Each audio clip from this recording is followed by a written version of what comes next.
Warning, the following program is designed for casual wrestling fans and is meant purely for entertainment. If you're SAWFT, proceed at your own risk. Viewer discretion is advised. Brother, I'm going run a wild Hulk Hogan. If all I get's a moment, I'll make sure it's an explosion. Cause lately I've been seeing stars, trying to kick out on this joy cord. But it's no holds barred, middle fingers like I'm Stone Cold. And what is good, ladies and gentlemen? It is your boy WeTooDeep, and we are back with another episode of the Slap and Meat Wrestling Podcast. We got a stacked show for you today. Covering NXT, gonna cover some thoughts on AEW, gonna react to Michael Cole on the Logan Paul podcast earlier this week. That'll be in our ending segment of react to that. And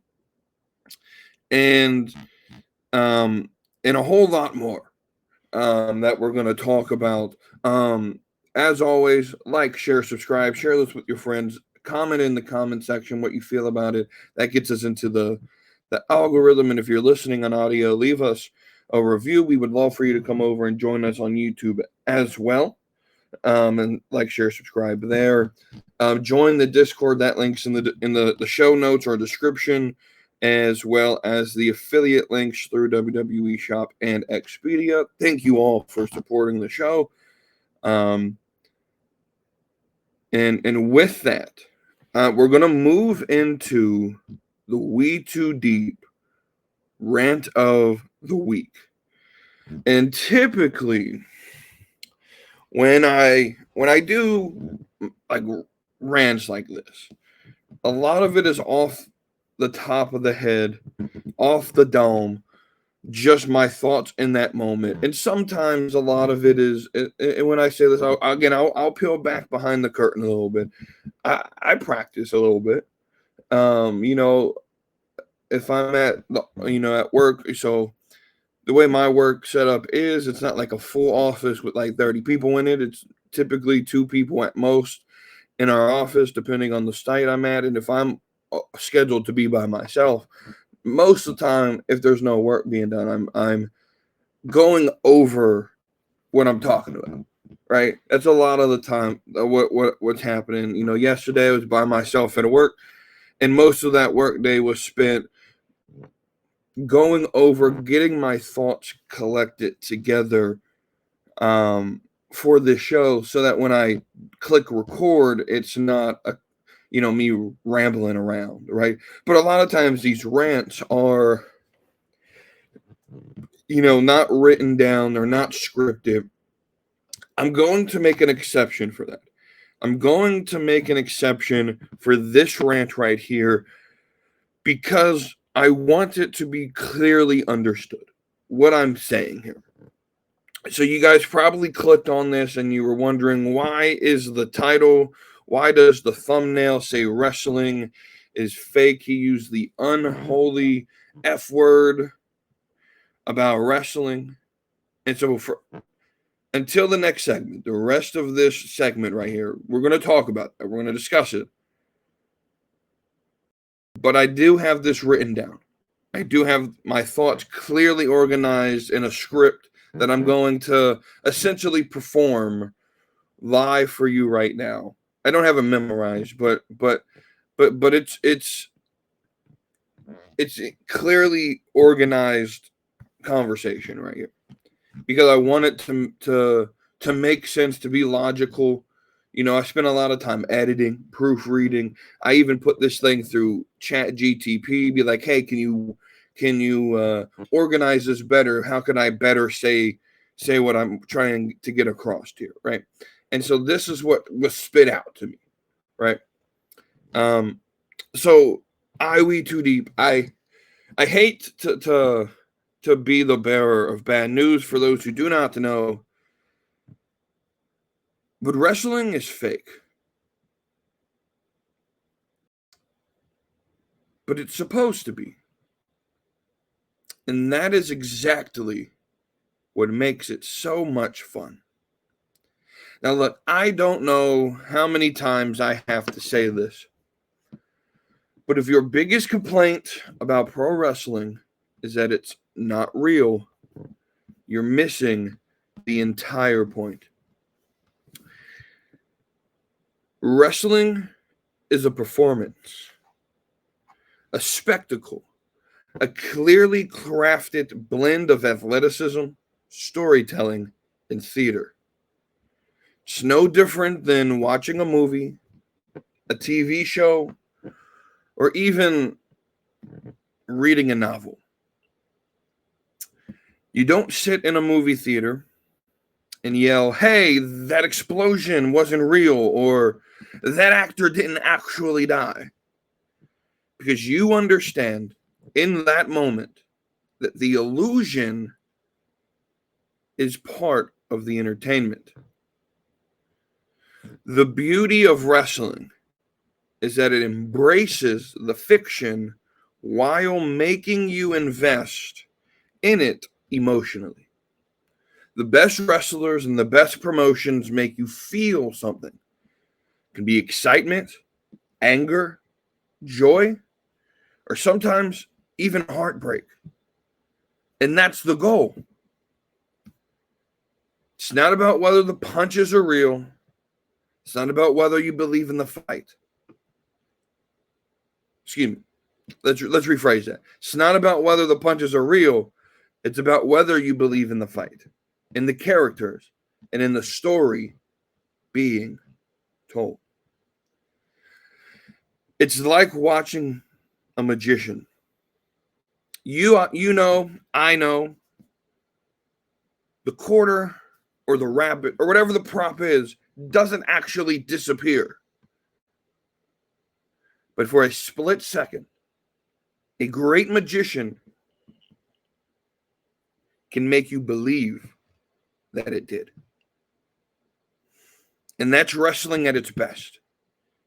It's about suspending disbelief, getting lost in the moment, and enjoying the ride.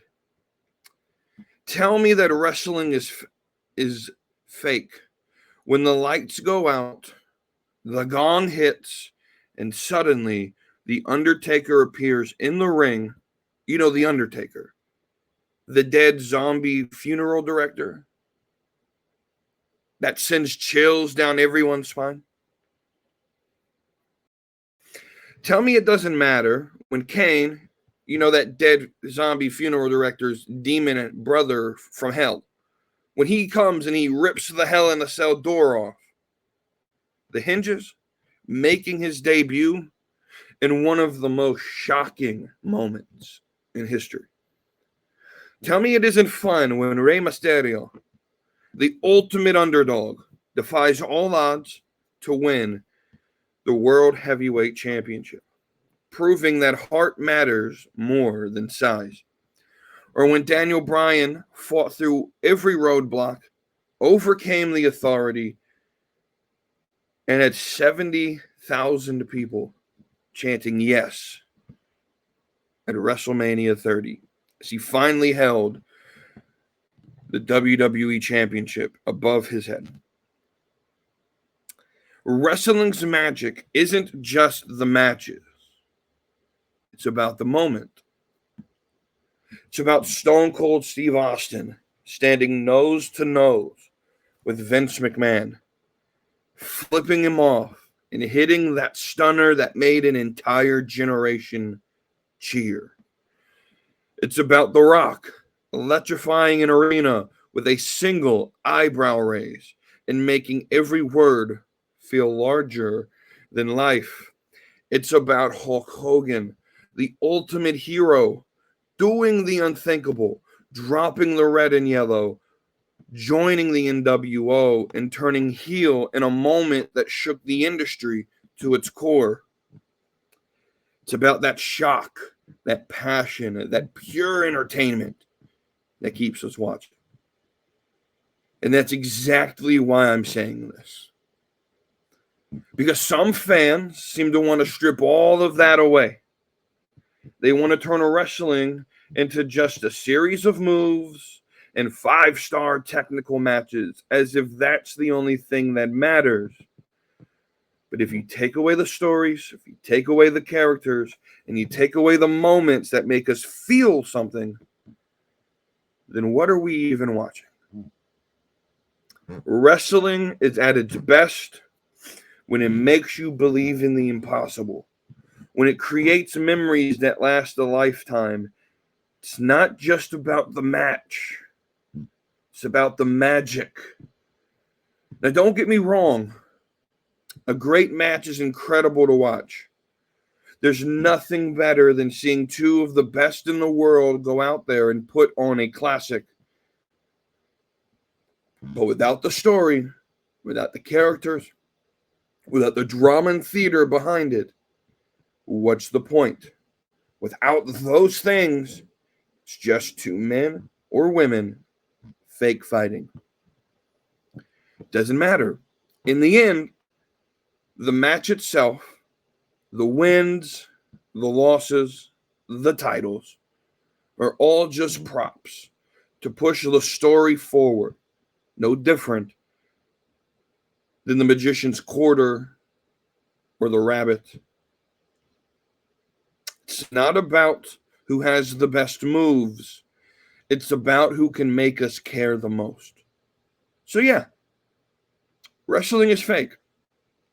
But guess what? It's why it rules. It's an art form, a spectacle.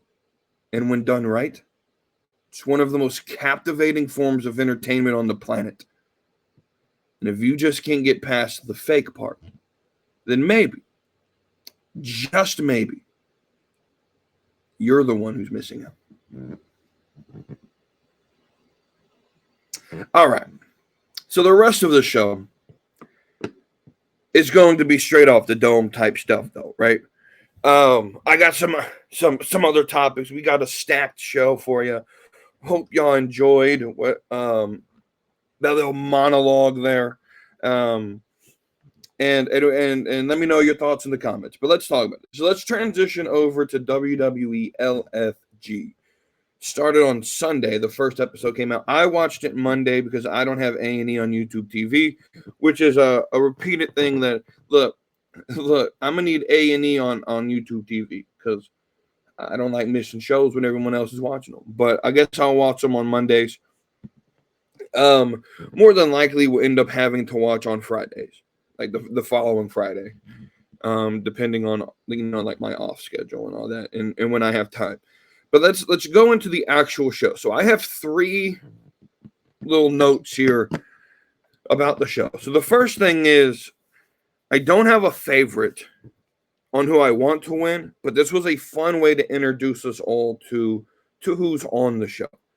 I think I can lower it down to a few, right? Like I like Danny Ray. I like Tyra. Is it Tyra May Steele, TMS?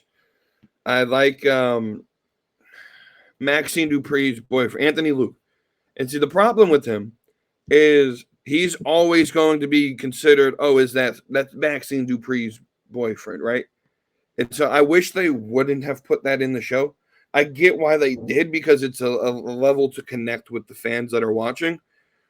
But at some point, that's all he's going to be known as is Maxine Dupree's boyfriend, right? But he was really good. I think the only real criticism was in that match to end the show. Yeah, he was supposed to be a heel. He didn't really play a heel. But we're going to play a common theme here, it feels like. With heels, just need to learn how to be heels, right? But with him, because he's brand new to the business, you can forgive it, right? We're going to have some other examples of heels that should have been heels that have been in the business for a while that we'll talk about later in the show.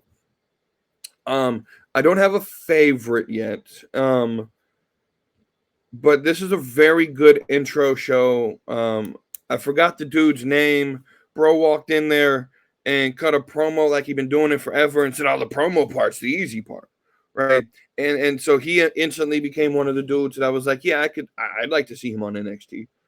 right? Because y'all know me, I'm a promo dude. I love the promos. The matches are fun, but I don't necessarily care about your athletic ability. As long as you can make it look somewhat realistic in terms of like, I think there's very bad wrestling where the punches don't look real. You know, I critique some of the women wrestlers sometimes because they run super slow, right? And it doesn't feel realistic, right? And so you have to have that balance of what I just talked about with like the magic of wrestling and that illusion. But in order to have the illusion, you have to be very good, right? So if I could just rewind the clock, that came out of a discussion I had in my group chat with about wrestling, and what it is, and and people sort of critiquing the way that I view wrestling as not wrestling. I like soap operas, right? And so like someone was like, why would you? So they brought up like Jade Cargill and be like, why if the wrestling doesn't matter? Because that was sort of my argument, that the matches don't matter, the titles don't matter, they're props for storylines, and if you're not telling me stories, your show's not good. It's essentially what I said, and they were like, well, why are they sending Jade to the Performance Center or Jade to get, why, if it's all about the story? And I said, well, why do they send Tom Cruise to go to flight school? It's because he does his own stunts. So you want it to look realistic, right? It would be dangerous if Tom Cruise did Top Gun without flight school, right? Because he wouldn't know the terminology. Right? So why does The Rock, whenever he plays a part where he needs to be like super muscular, why does he go and train? Right? Because you have to be able to play the part. And so they're releasing that movie, that Camille and Tony Storm are in. I think Naomi's in it as well. I think she filmed her part either right before she joined WWE or while she was still with TNA. I don't remember. This thing's been being filmed, feels like forever. I forgot the name of it. It comes out in a month or so. But the actors that aren't wrestlers in this movie, they were easily, like, they have Chavo, I think, as the trainer to train them how to wrestle. Why do we train actors how to wrestle for wrestling movies? So that it looks realistic, right? So why do we train these people to right? And so my frustration is that if you simply just take away the storytelling soap opera aspect, and that also leads to like a negative feeling. We'll get back to LFG in a minute. I just want to get this off. Y'all know that you knew this was happening, right? Why are we afraid of soap operas? Like, seriously, they're some of the best shows were just well disguised soap operas. Like, think about it. What makes a great TV show? Complex characters, long-running storylines, dramatic twists, emotional depths, and cliffhangers that keep you hooked. That's literally what soap operas do best. Have you ever watched Days of Our Lives? I remember sitting as a kid during summer, like when I was in elementary school, like early, like kindergarten, first, second grade. I don't remember the actual episodes, but I remember watching Days of Our Lives with my grandma, and just sitting there being absolutely enthralled, not knowing what the hell was happening, but just absolutely glued to the TV screen, right? That's what soap operas do best. Shows like Breaking Bad, Game of Thrones, Grey's Anatomy, The Sopranos, they all thrive on the same elements that make soap operas what they are. Yet you call one a soap opera and people lose their minds. Why? Because soaps have been unfairly labeled as lowbrow entertainment, like they're nothing but melodramatic fluff. But here's the thing. Soap operas mastered serialized storytelling long before prestige TV made it cool. They laid the foundation for the modern binge-worthy television. They were telling intricate, year-long narratives with deep character development well before the streaming services like Netflix, Amazon, and Hulu figured that out and turned it into a selling point. And let's not forget the actors who put in work every single day, delivering monologues and pulling off emotional performances that rival anything on primetime television. At the end of the day, we love drama. We love betrayal, redemption, family saga, and unexpected twist. You know, the very same thing that made the Bloodline story so entertaining. And that's why many of our favorite shows borrow from the soap opera playbook. So maybe it's time we stop acting like soap opera is a dirty word and start to give them the respect they deserve. Excuse me. Right. So that's where that sort of came from. Right. Back to LFG though. So I don't have a favorite, but I think I've limited down to a few who I think are going to win. I'm not right. My final 2 points are about I don't know if I'm the only one who picked up on this, but this is something so the show, this show shows that WWE views the Performance Center as developmental and not NXT. This is something I've been saying for about a year and a half, maybe 2 years at this point now, that there's a clear difference between being a Performance Center athlete and an NXT athlete. NXT is no longer viewed by those in WWE as the place where you go to develop. Now, here's the thing with developmental and developing. You're supposed to be developing every single day your talent, right? If I'm a football player, every single day of my life, and right, I should be doing something that develops my talent as a football player. Whether if it's going to the gym, trying to get faster, getting quicker, watching film, whatever it is, I'm trying to develop my talent, right? If I'm a musician, I'm trying to develop my talent. If I'm a wrestler, I should be developing every single day, right? But when we say developmental, we're talking about like newbies who are training, right? And they made a clear distinction. The whole purpose of the show is to what? To win an NXT contract. So they made a clear distinction between being a Performance Center athlete who has a contract with WWE, but they're not on TV because they're not ready. And I've been saying this. They're not going to put you on TV unless you're ready, right? But my last point with this show is that I thoroughly believe there is a clear effort being made by NXT and by those in WWE to make NXT feel important, not only to the fans, and we've seen this come out, and we've seen the fruits of this effort with 800,000 people watching NXT, more people getting into NXT, more casual fans getting into NXT. In the casual wrestling community, there were 2 people this past Tuesday that commented, wow, I've been missing out on NXT. I might start watching weekly. That brings joy to me because y'all know how much I love this brand. I love NXT. And as much as I crap on NXT Black and Gold, I've been watching since then. I enjoyed parts of it. I just wasn't a fan of the 4-year-long Undisputed Era saga that didn't really lead anywhere. There was no storyline there, right? So there's because I love long stories. I love the Bloodline being 5 years long and still continuing. I would have liked it if it was for 4 years and there was some sort of drama within the Undisputed Era, and it's sort of what happened as they were breaking up towards the end of the faction, but there was nothing in the middle parts that made it interesting. But I've been a Black and Gold NXT. I've been an NXT fan since like 2015. It was right. What really got me back into wrestling was NXT and watching the new up and comers and Bayley, Sasha, Becky, and Charlotte just dominate that women's division, and so I'm an NXT guy, right? And I think this is the best version of NXT we've ever seen, and so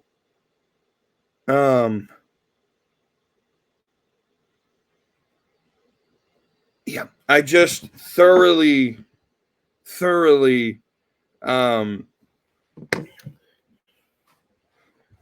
believe that they're trying to make this effort to make it feel important, not only to us fans and to get more fans on it, but to the investors in TKO. Why would this be important? Well, I'm sure there may be an argument by the investors that we probably don't need NXT. And Shawn Michaels is saying, no. So if Shawn Michaels can say, and this is part of like, we'll talk about Ricky here in a minute and his new last name. We'll talk about that in the next segment when we talk about NXT. But if you could say, we sent, look at these people in a year's time when Stephanie Vaquer and Roxanne Perez and Julia may be main roster bound, they can say, or on WrestleMania card. Imagine a WrestleMania card is like Stephanie versus Rhea, Bailey versus Julia, right? And that's your WrestleMania main events or women's matches, right? And you could say 100% of our women's world champions were champions in NXT. And you could say to your investors that there's a clear reason that you need NXT, that you need the developmental side of the business to continue to grow the business. Then the investors can understand why you keep it, right? And so I think they're trying to make this feel important to the investors. And I think that's why we're doing the show on Tubi, Evolve, to show that that's important. I think that's why we're doing WWE ID, WWE NIL. I think it's all to show that to the investors that the Performance Center is needed, that NXT is needed, because this is the future of the industry. And so those are my 3 takeaways.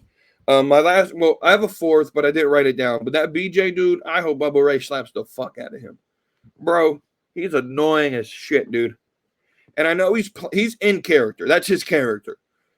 But bro, like I've met Bubba Ray, and even like the small dude, I love Bubba Ray, right? Dude is as New York can get, and I understand his attitude, right?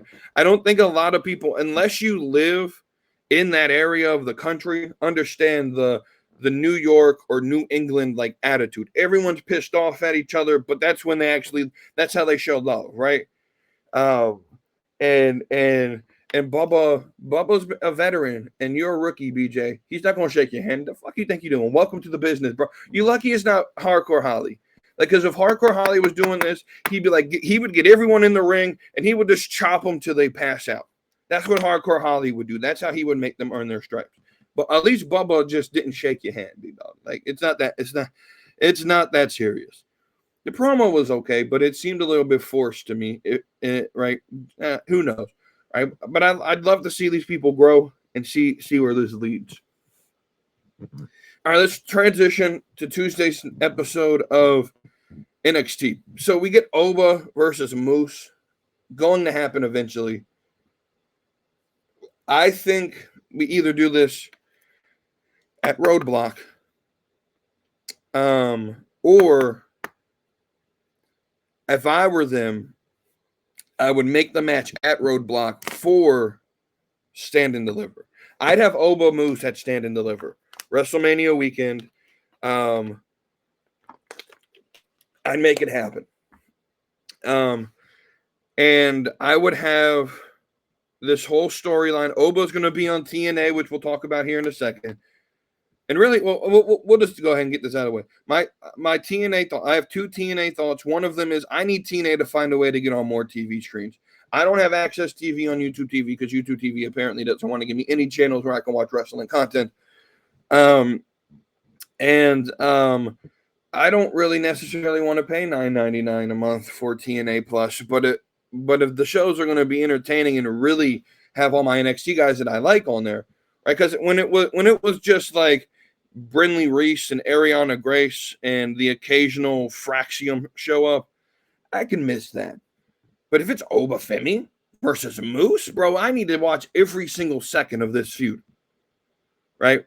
And so that's the first thing. First off, Moose versus Oba, that's slapping meat wrestling approved right there. That's slapping meat approved on it. We're going to get some big, meaty men slapping meat. What's Booker say? He says, no bread, no water, just meat. I fucking love it. Look, if y'all don't like Booker T as a commentator, you're the one that's wrong. Anyway, the next thing, the Hardys are also coming back next week, and which is the big thing. Next week's going to be a big week for NXT. live in Cincinnati, Moose versus Lexus King, the Hardys versus No Quarter Catch Crew. I'm sure more TNA stars will show up as well. Very big night. Indeed for NXT. Can't wait for that. And the cliffhanger ending. I know what you're talking about. We've got to talk about Ricky. That's the last thing we're going to talk about with this segment. That cliffhanger ending of the new faction attacking Mr. Stone in the back. Bruh. Perfect. Cinema. Right? So let's talk about Ricky Saints. And everyone's tearing into this name. Bro, this name is great. It pays homage to who he is in his hometown. It's his name. He chose it. Right, but there's also like logistical reasons, right? Ricky Starks is his birth name. WWE doesn't necessarily allow birth names, and everyone's response is, "Well, what about Jade Cargill?" Guess what? Jade Cargill owns her name. WWE does not. WWE does not own the name Jade Cargill. So Jade Cargill is Jade Cargill because that's her brand, right? She could have easily come in and been like Storm or something like that, or whatever the hell they WWE would have come up with, right? But it's her brand. She owns the name, and I'm certain they made a deal to where they can make merchandise and market her, right, while she's with the company. But obviously, and I'm going to straight up say this, Jade Cargill's using WWE as a stepping stone to a larger career outside of wrestling. And I don't think that's a negative. And I think that's part of what WWE is there for, is to make superstars in other areas, of the business. And so Ricky Saints is a fantastic name. I think it's fine. But Ricky Starks, what this does by him not using that name is now if or when he no longer works for WWE, whether it's through release or he just doesn't resign or whatever it is, I don't see this ever happening. I think he's where he wants to be, and I think he's going to get another person from that company, an AEW, to come join him based on how they've been treating this lady, and we'll talk about her in a minute. But yeah, I don't see what the big deal about the name is. Does it sound a little cartoony? Sure. But AEW fans, you literally have a man on your roster named Cope. You have a man named Kill Switch. And you're going to laugh about Ricky Saints?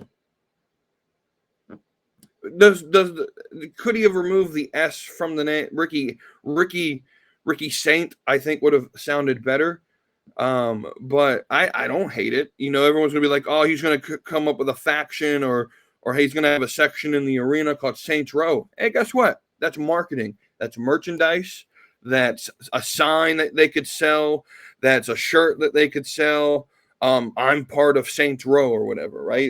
Merchandise, and there's things there, right? If this dude comes in with, they're in New Orleans, how perfect would it be if Ricky Saints showed up on SmackDown in New Orleans? It's not going to happen, but I think it would be pretty cool. Right? I think people are making a big deal out of the name change, and the only people I really see complaining are the AEW fans that didn't like him to begin with, and now they're just going to complain right. But that's that. The last thing that I'll talk about with the NXT, because that's sort of what the brand should be now. It's what NXT, right? So I talked about TNA needs to get on a way to get on more screens. The last thing I really want to talk about here on this episode, because I didn't watch the full episode, I've just seen clips of it, is Tessa Blanchard needs to play into these You're a Racist chants. Right? Obviously, I've already gone off on fans. Y'all got to stop with these chants. Right? And I've already talked about that. I'm not going to address it again. But if they're not going to stop with the chants, Tessa, play into them. If I was Tessa, I would come in and I would say something along the line of that one of two ways you can do this, right? The first is to be like, wait, I'm the racist? Well, what does that make you? Right? What does that make you, you white Karens? That because look at the fan base and who's chanting it. Yes, there are the minority groups who are chanting it, but a majority of the TNA fan base are white liberal Karens. And I'm just going to be straight up honest with you, right? So she could turn this on and be like, I'm the racist. What does that make you? I know what you guys do when you're not playing social justice warrior, right? And turn it back on them, right? Or play into it. No one's asking her to dress up as the Klan and to come in and actually be a racist on TV, but play into it somewhat, right? I'm a racist. Yeah, I hate you white liberals who are always crying and complaining, right? I would see if I could bring in a segment where like me and Moose are hanging out on TV, or you can get La Negra Rosa, the girl she actually, has made up with and actually disparaged backstage, apparently, according to the rumors, and she's made up from, and they're now best friends. Obviously you can't get Red Velvet, excuse me. Not Velvet Sky. She's not black. Red Velvet. Obviously, you can't get Red Velvet on screen because she's an AEW talent, but they're best friends backstage, showing like you hang it right. I would do something to be like, I'm the racist. No, you're just hating. You're jealous of me. Play into it a little bit, right? Because if you don't and you just sort of fluster around the script that they want you to do, it makes for a little bit of weird looking TV. I'll just be honest with you. All right, so speaking of weird TV, I watched AEW this week. A little bit more, paid more attention than I normally do when it's on. MJF cut a long promo. It was good. It was decent. Him and Hangman did a good 25-minute segment to start the show. I wondered if those we care only about the wrestling folks were a little bit uncomfortable with a 25-minute promo to start the show. 1/4 of your show was promo and storytelling. Wasn't a good story, by the way. That's my little criticism of it. I don't know what the story's supposed to be. Because MJF basically was talking about in 2019, Hangman, you cost me my shot to be the first ever AEW champion. And then he turned around like, I'm the 6-time ring holder, and I beat you the first time, and I'm not exactly sure what the story is. The match is going to be fantastic, I'm sure. James is already calling this feud of the year. Not exactly certain what the story is, right? But to have a 25-minute promo, to take a fourth of your show at the beginning to do this promo, I'm sure it made a lot of your I'm only here for the wrestling matches fans a little bit uncomfortable, right? If James was in the crowd, he'd probably be like, oh man, I didn't pay for this. I paid to watch wrestling. No, bro, you paid for the show. And so that's part of the show. Anyway, moving forward, 2 points about Mercedes Moné real quick. The first one is AEW failed to make someone like me who's watching for the first time and trying to pay attention and trying to get into AEW, failed to make someone like me care about this Momo want to be somebody woman. Momo Watanabe. My nickname for her is Momo want to be somebody. Because I ain't got no clue who the fuck this person is. Right? And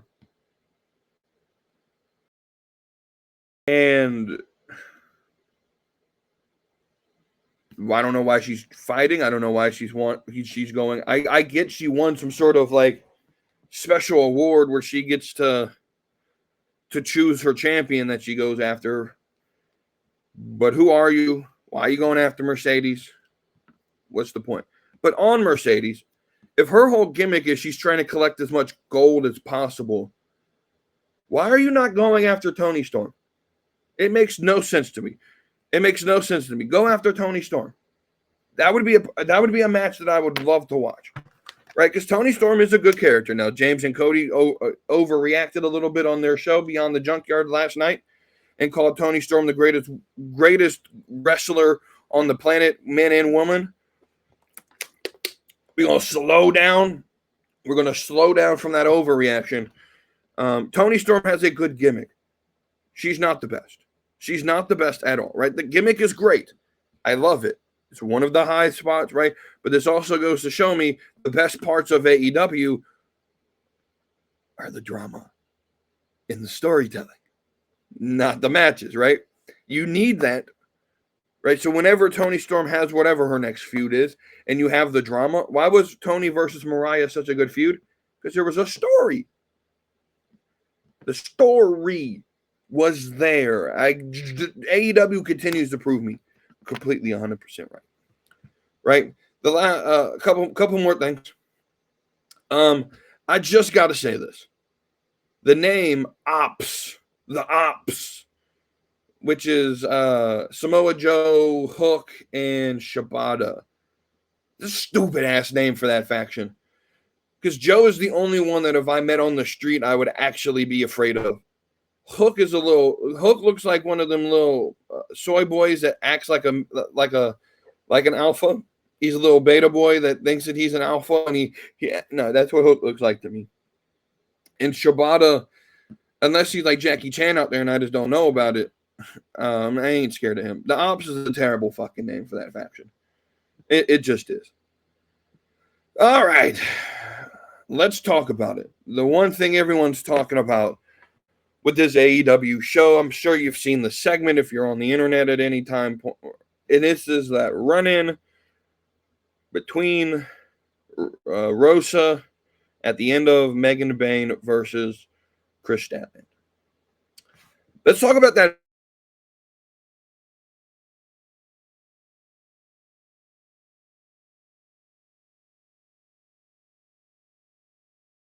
Look, she has an entrance. She'd be very good in WWE. Needs a little bit of training, and this is part of it is this run-in and how to think on your feet, and right? So what happens at the end of the match, Thunder Rosa's music plays, and she comes running down with a chair. Now, we've seen these type of run-ins a billion times if you've watched wrestling. You've seen this before. The babyface with the chair tries to attack the strong-looking beast of a heel, right? Now, Megan Bayne is supposed to play the heel. Again, if you were like a first-year, second-year wrestler, I can forgive this. But you've been wrestling for 8 years. They don't teach you how basic heel. Like, I'm a fan. I understand basic heel and basic story work. I understand that she's a badass, and that's what they're trying to prove with her. But being a badass doesn't mean being retarded. Roll out of the ring. Like, this easily gets fixed. Now they're saying, oh, the referee missed a spot or Penelope missed a spot, and they were supposed to try to grab the chair from Rosa or whatever. Okay, that's fine. Let's say that did happen. You still have to think on your feet to make the product look good. And when I say this, I'm not talking about Rosa, because Rosa's entire goal is to try to intimidate the heel and to get her to back down and protect stats. Right? She's running in to make the save on stats. Right? To even up the numbers. We've seen this before. Liv Morgan, Dominic Mysterio. Hell, even if you're trying to do like the badass heel, the Judgment Day used to do it all the time. Brock Lesnar used to do it all the time. Roman Reigns used to do it all the time during this run. Right? When you're in the ring, you've outnumbered them, and then the good guys start coming out with weapons, and then you leave the ring. That's what should have happened here. The wrestling fan, the person who understands wrestling psychology and wrestling storytelling, knows when they're watching that Megan Bayne should have vacated the ring and left the scene, and you could chirp back and forth from the stage. Right? But everyone putting the blame on Rosa, nah, dog. This leads me to believe that whatever happened here, there's one of two possible situations as to what actually happened here. The first is that Megan Bayne went into business for herself to make Rosa look stupid. And if that's the case, this is where I'm leaning. Because the other option is and I actually think both of these are right. I think Megan Bayne went into business for herself. But I also think this is what happens just like Disco Inferno, Glenn Gilberti said, this is what happens when you get the green indie star in the ring who's never wrestled for a television show. Because there's two different ways to do wrestling, right? There's a different way you present yourself when you're only presenting yourself to the fans in the arena. You don't have to play to the camera. You don't have to tell a story as much when you're just presenting yourself on the indie scene to 100, 200, 300, 500,000 people on the indie scene, right?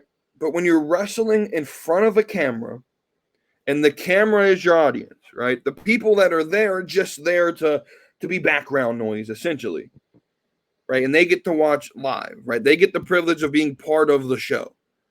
But you're really performing for the fans on camera that are watching on TV. And there's a difference in how you present yourself. And when you're an indie star and you're great in the ring and all that's fine, but if you don't do the things that TV requires you to do, and you don't know how to run that way. And so I could say, okay, maybe she's never had this happen on TV. Someone should have, right? Now, all of this dissipates. None of this happens if Tony Khan has a training or development center in Jacksonville where he can call Megan Bain, he can call Stats, he can call Penelope Ford, he can call the ref, and he can call everyone involved in this match and segment and say, hey, come to the development center here in Jacksonville. We want you to run through this.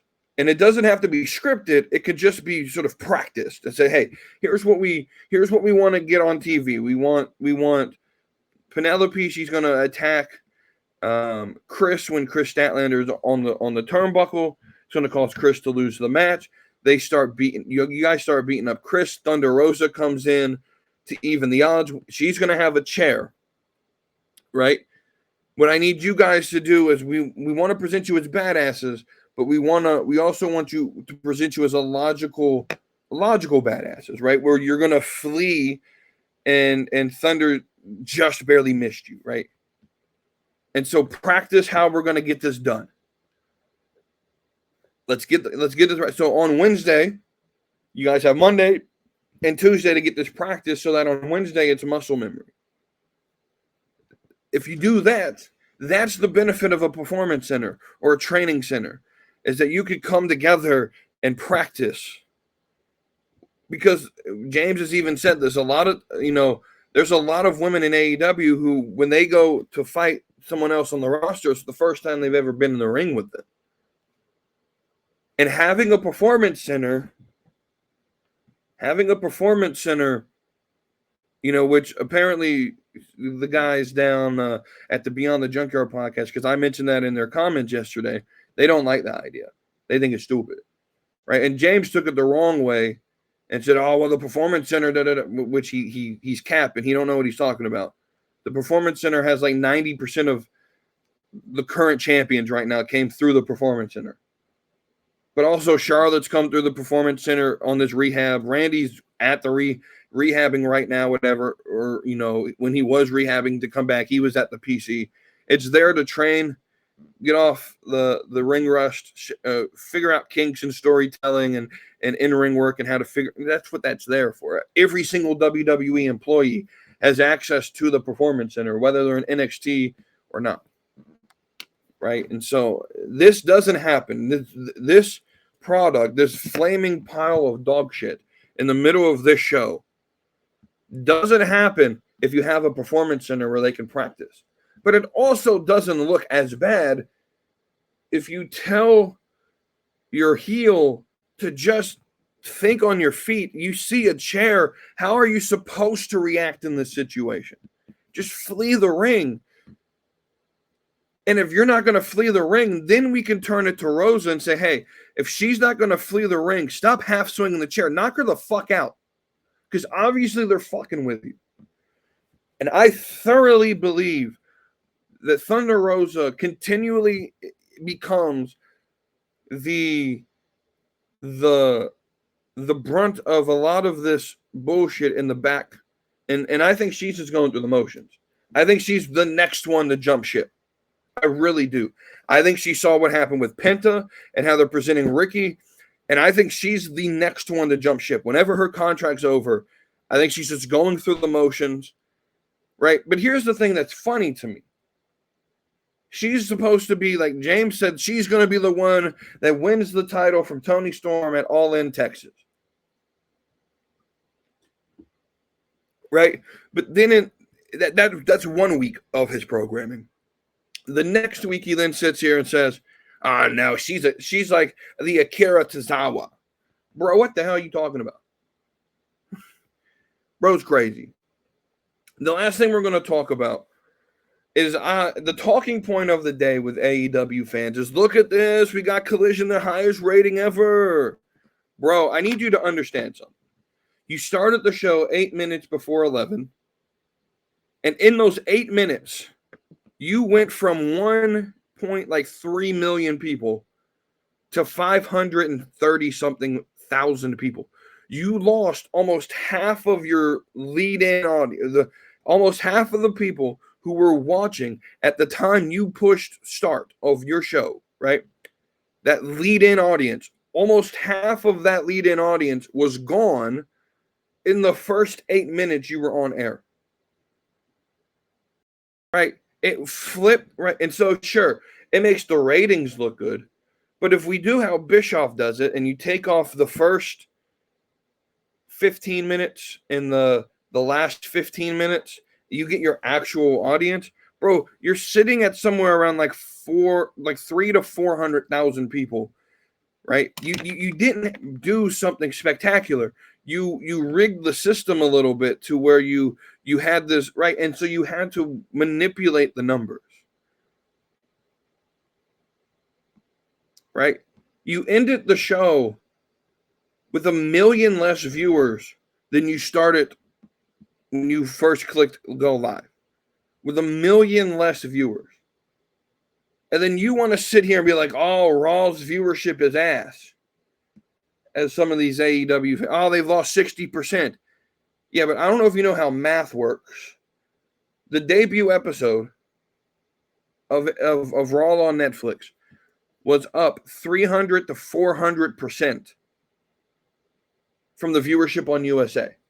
And I told you guys that it would fall and it would plummet and it would go to what we were getting on USA, the 1.5s, the 1.8 millions in the US. I told you guys that would happen. It's not a surprise to me. I also don't think it's a surprise to WWE. I don't think it's a surprise to Netflix. I don't think it's a surprise to anyone involved with the production of the show. It's not a surprise to me. I told you guys this would happen. Right? But they're down 60%. Yeah, but we were up 400 on the debut episode. We're back to basically even as what we were on USA.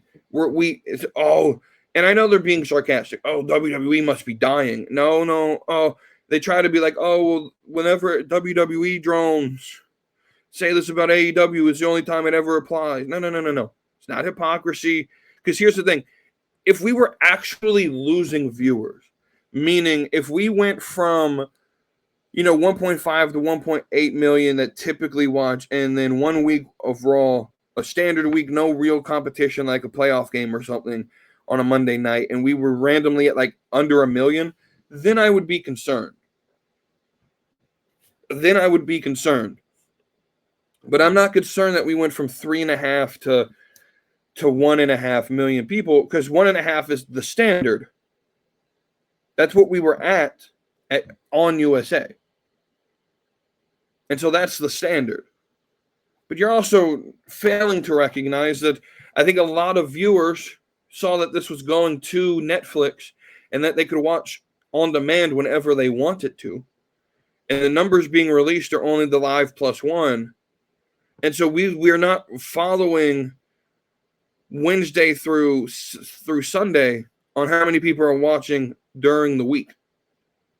And so I told you guys, leave ratings in 2024. I told you I was going to, and the only time I'll ever bring it up is when you guys start to bring it back up. All right, 2 more segments here then, and then we're done with this episode. So we're going to do a WeTooDeep top 10 list. We haven't done one of these in a while. This time, we're going to do WWE women's wrestlers, with the caveat being this. I had to choose 10 WWE women's wrestlers that I would choose if I were starting a promotion. If I were starting a promotion and I can choose any woman in the world on my roster, and I had to choose 10 strictly from WWE, who would I pick? Right? So we're going to break this down into like the reasons why. So the first two women I would pick would be what I would call my seasoned veteran superstars. Right? And so by seasoned veteran, I mean like 10 plus years in WWE at the top, but they're also now still at the top, which is why I include superstars. So there's two in this category. That's Charlotte Flair. You would be a fool if you didn't choose Charlotte Flair. And then Bayley. And Charlotte is for the name recognition and the history of who Charlotte Flair is and the Flair name. Bayley's because she's a workhorse and I can do whatever the hell I want with Bayley. She'll do it. You saw what she does. Hey, Bayley, I need you to work every show for the next 2 months. Right? Charlotte's a commodity. She gets people in the seats. Bayley is my workhorse. Right? And Bayley would actually be my first champion. Right?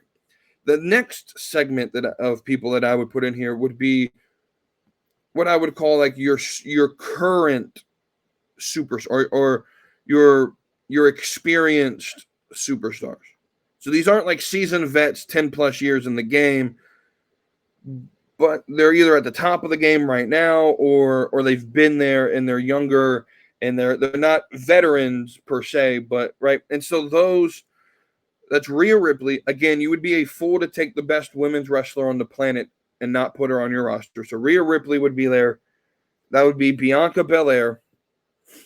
That would be Alexa Bliss, because I think Alexa Bliss, I chose Alexa over Liv because I think Alexa is a little bit better well-rounded, right? I think Liv she's more attractive. I think Liv can play this one gimmick, but I've seen range from Alexa Bliss. I know that I can make her a babyface. I know I can make her a heel, and the crowd will still get around her. And the last one in this category is Dakota Kai. And you need someone in your mid card that could run your mid card, and Dakota Kai is who I put there. She's my top of the mid card without a doubt. And you need someone that the IWC just fawns over, right? And that's Dakota Kai.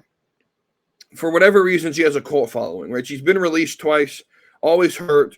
But for whatever reason, and I'm part of this fan club. I don't even know what the name of the fan club is, though. But I'm part of it. I love Dakota Kai. And so part of it is because she is one of my favorites. But for whatever reason, I don't know what it is, she has this cult following. My next segment of this would be what I would call the international superstars. And there's two of them. Y'all should know where I'm going here. The first one's Julia. And let me tell you something about Julia. Not only is she good in the ring, she's attractive as shit, dog. Right? And y'all know I'm not a big fan of like Asians and the Asian persuasion. That's just not me, right? But for whatever reason, Julia is the most attractive Japanese wrestler I've ever seen in my life. And maybe it's that part Italian that's in her, right? She's Japanese and Italian. Maybe that's what it is. But like, bruh, I don't know what it is. And then the other one is my favorite women's wrestler on the planet right now, Stephanie Vaquer. You do not leave her off this roster. I'm just telling you right now. Right? So that leaves room for two other people. And these are just, when I thought of it, two people whom I would put on the roster that I look at these as prospects or like the potential. Right? So the first one is Maxine Dupree. And I know you guys are laughing, but Maxine Dupree has a ceiling in the wrestling business. She does. And I think, again, she's a mid-card person. She's loved by the crowd. You could put her on posters and men will look at her and be like, I got to go watch her. Right? The last person on my roster, but it's actually the first name I thought of, is Sol Ruca. The athleticism, the beauty, the character. I think she has one of the best finishers in all of wrestling right now. Sol Ruka's on this roster. So the 10 names: Sol Ruka, Stephanie Vaquer, Bayley, Maxine Dupree, Bianca Belair, Rhea Ripley, Alexa Bliss, Julia, Dakota Kai, Charlotte Flair. Those are my 10 women that if I was starting a wrestling promotion right now, I would have on my roster and my women's roster. All right, let's end this thing with react to that. We're going to react to the whole Michael Cole interview on Impulsive. So what I will say about this, if you haven't watched the interview, you can go ahead and pause this part of the video. You can always come back to me. Go watch that interview. Or you can watch it at the end and after you finish watching this right here. Couple things that I took from this interview. The first thing is just a general statement. Michael Cole is a cool dude, right? He's not the weirdo that Vince McMahon had him painted, right? Like, this dude's cool as shit, dude. And he'd be someone that I would love to go to the bar and drink with. Now, he'd probably outdrink me because I don't drink that much. But Michael Cole's a cool dude. He's a cool dude, my dude. The second thing that I took out of this was something that me and Milwaukee Mike picked up watching it was this could be setting up a feud between Ludwig Kaiser and Logan Paul. There's just a whole bunch of like things. You know, they talked about the drama backstage between Ludwig and Logan, and I think they're going to turn that into a storyline. You know, I think that's the reason why Logan mentioned that Tiffany bailed on him, and that's why Michael Cole was on the show. I think I think this becomes a feud right after Mania, and that could lead into the SummerSlam PLE. This could be a SummerSlam match for certain. Michael Cole said something along the lines of, shoot, what was the comment? I wish I would have wrote down this comment because he said something along the lines of, some people leave here and think that they're better than they are. In terms of like trying to be actors or whatever. And he's like, we've only had 3 people cross into Hollywood from our business, and that's Rock, Cena, and Batista. And some people leave here and think that they're better. And I don't know if it was meant to be, or if I just took it the wrong way. But that felt like a diss at Mercedes. And if it was, all the more respect to you, Michael Cole, because that's how I feel about her, right? Logan Paul shows the same level of respect for commentators that I do. This talk about Logan Paul really made it an emphasis to be like, bro, you guys have the hardest job in the business. And they really do. And Michael Cole laid it out perfectly. He's a narrator. He's a storyteller. He's the dude. So why do people get mad when, like, I get mad when people talk over commentary. And then everyone gets upset. Why are you so upset? Bro, they're literally telling me the story. It would be like if you're, and they mentioned Shawshank Redemption because Morgan Freeman's essentially narrating the movie, right? It would be like if you're watching that movie and anytime Morgan Freeman started talking, you talked over it, right? And I'm like, dude, their jobs, the commentator's job is to convey to you the purpose for you to even watch the show. They're the storytellers. And then so we'll get to then but anyway, that's how he has the same level of respect. I respect the comment. That's the hardest job I believe in the industry. And I know the actual wrestlers have a hard job, but I think the hardest thing to do is to convey the importance of every single wrestler that shows up on the screen. I think that's the hardest thing for anyone to do. So when you get a good one like Michael Cole or JR, right, or Vic Joseph, that can do that stuff, bro, you got a good one. I think it's part of the reason like AEW doesn't connect with me is because their announcers worry so much. And Michael Cole made an emphasis here. And this is how I know James didn't watch the full episode. He's just going off of the clips because he would have started talking about this. But Michael Cole mentioned, he doesn't call moves. He's not a pro wrestling commentator. So he doesn't have to call every move correctly, because people do get upset with him that he doesn't say the proper names and he doesn't call the moves, and he doesn't have to, because that's not his job. His job is to convey the story being told in the narrative. And I actually agree with that, because you go and you watch AEW and Excalibur's out there sounding like a dork, naming every single move, naming the history of the move, and like, bro, tell me the story, right? And then the last thing is the big thing. And Michael Cole does say that WWE is no longer pro wrestling, it's an entertainment entity. And everyone lost their shit at this comment. Oh, I guess that means that WWE fans aren't fans of wrestling. No, that's not what he was saying. He was just stating the obvious, and I think Cody did a great job breaking this down last night on Beyond the Junkyard. It's been this way since the 90s, like 93, 90, like definitely the Attitude Era pushed it to like in the late 90s that, hey, we're an entertainment entity. But I do think Michael Cole is partially correct here. I think this is part of the reason Netflix wanted WWE on their programming, was because of the narrative, right? And what's funny to me is like TNT's little tagline is "We love the drama," and then they have Collision and there's no drama on it. That's funny. I just like I started with my little monologue there, my beginning rant. Like if there's no drama, if there's no story, if there's none of that, there's no purpose to watch two men or two women rolling around fake fighting. It's stupid, right?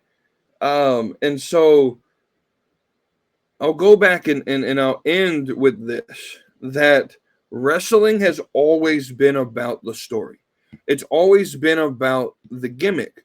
It's never been truly about the match. You could say that at the beginning that it was, like at the initiation of pro wrestling, that maybe it was a little bit more about the match. But what promoters realized very early, what Carney promoters realized very early with wrestling, is that the fans just want to see action. That if they could predetermine the matches, and then what they realized was with guys like Gorgeous George, that if you gave them a gimmick and you gave them a story and you told them a drama, now you're stage performers, and now you got people glued. And so it's always been about the character. The business has always grown around characters. It grew around the Iron Sheik and Hogan's feud that led to Hulkamania. It grew around Flair and his character and Dusty and all of that, right? It's always been about the character. Wrestling has never truly been about a match or a win or a loss or who has the titles. Those are all props that are supposed to bring about a story. And at the end of the day, these are highly athletic storytellers. And if you're not telling a story, you're not doing your job correct. True pro wrestling is being an entertainer, right? And saying that WWE fans aren't pro wrestling fans is crazy, because true pro wrestling is entertainment. It is being a performer, right? That's the whole business model.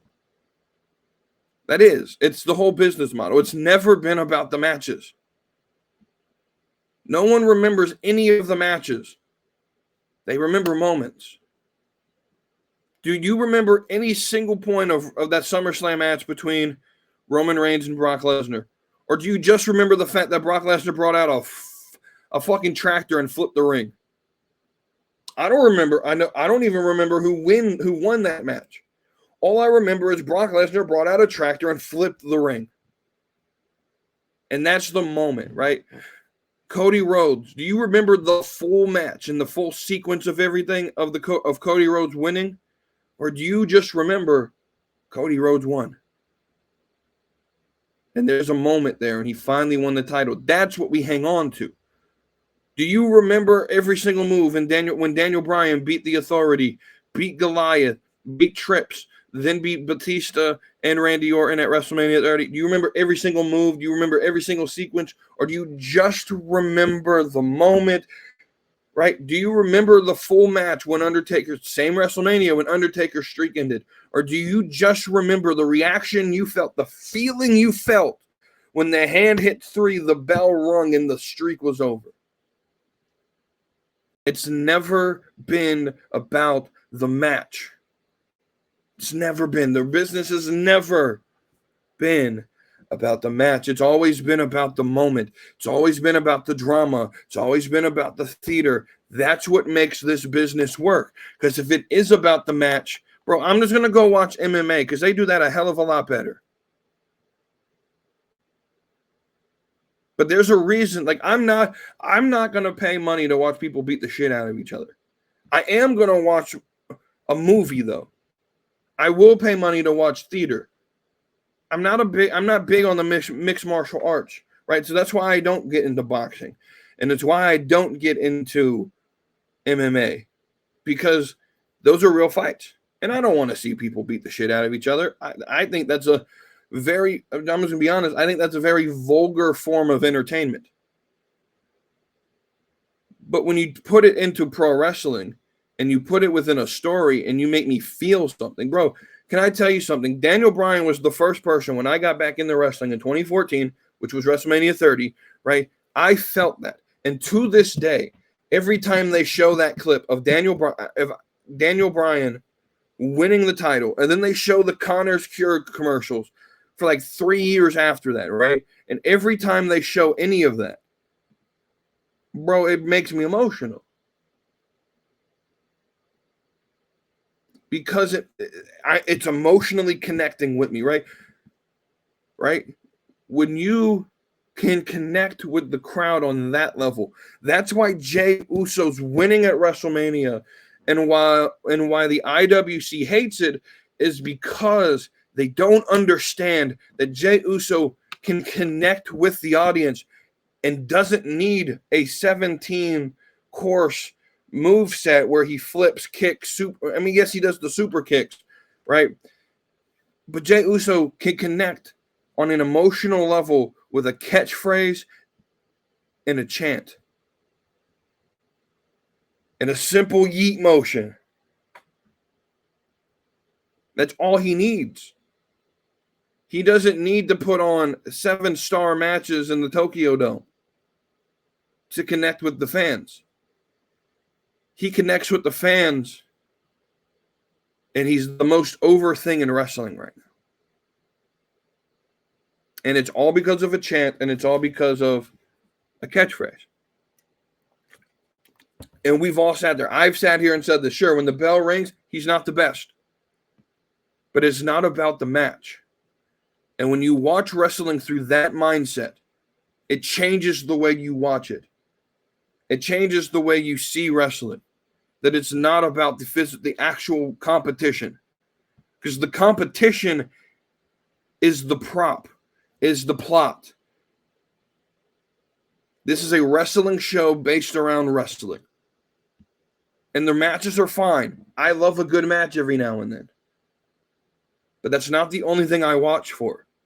Because if that was the only thing I watched for, I'd go and watch UFC. Because they do that a hell of a lot better.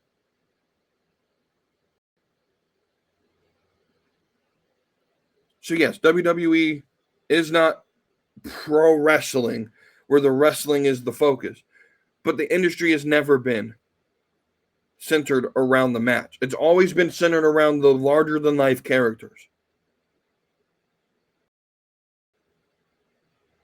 So with that, I thank you guys for watching. Let me know your comments in the comment section. Like, share, subscribe. Use the affiliate links. Join the Discord. I'm sure there's going to be a lot of conversation about this episode. Hope you guys enjoyed it. And I will see you guys next Tuesday. Me and Wavy D. Wavy D will be back next Tuesday. All things as planned now.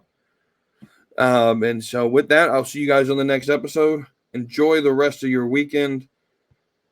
And I will see you on Tuesday on the Slapping Me Wrestling Podcast. Keep calm. Slap that meat. So hit that subscribe, come along for the ride. AEW, WE, we're always on side. From fantasy booking to baddies that slay, slapping meat wrestling every Tuesday.